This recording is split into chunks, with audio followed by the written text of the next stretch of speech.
একদিন একটি বাচ্চা ছেলে তার বাবাকে জিজ্ঞাসা করলো, বাবা, মা যখন আমাকে কোলে নেয় তখন আমাকে কোমরে বসিয়ে রাখে, আর তুমি যখন আমাকে কোলে নাও তখন তুমি আমাকে কাঁধে বসাও, কেন বাবা? তখন তার বাবা খুব সুন্দর একটি উত্তর দিলেন।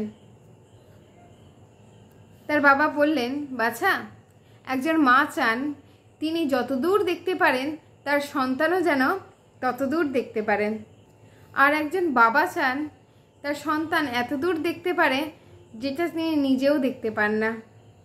একজন বাবা সবসময় চায় তার সন্তান যেন অনেক বড় হোক, নিজের থেকেও বেশি বড় হোক এবং অনেক অনেক খ্যাতি অর্জন করুক। মা হোক বা বাবা, প্রত্যেকেই চান তাদের সন্তান যেন জীবনে অনেক সাফল্য অর্জন করে, তাই তো? আজকের গল্পটা কেমন লাগলো?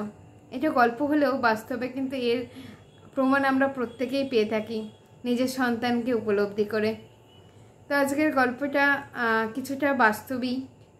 আমার প্রত্যেকটা গল্পই বাস্তবের উপর ছোঁয়া রেখেই আমি করার চেষ্টা করি। হয়তো আমি নিজে তৈরি করি না, আমি প্রত্যেকটা গল্পই আমি কিছু না কিছু দেখেই আপনাদেরকে পড়ে শোনাই।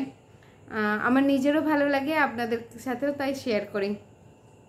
গল্পগুলো কেমন লাগছে অবশ্যই কিন্তু তোমরা কমেন্ট করে জানাবে, আর ভালো লাগলে লাইক করে দিও, কমেন্ট করে মতামত জানিও। খুব তাড়াতাড়ি দেখা হবে নতুন নতুন সুন্দর সুন্দর গল্পে। সকলে ভালো থাকবে, সুস্থ থাকবে, সাবধানে থাকবে। খুব তাড়াতাড়ি আসবো আরও সুন্দর সুন্দর গল্প নিয়ে। শুভরাত্রি।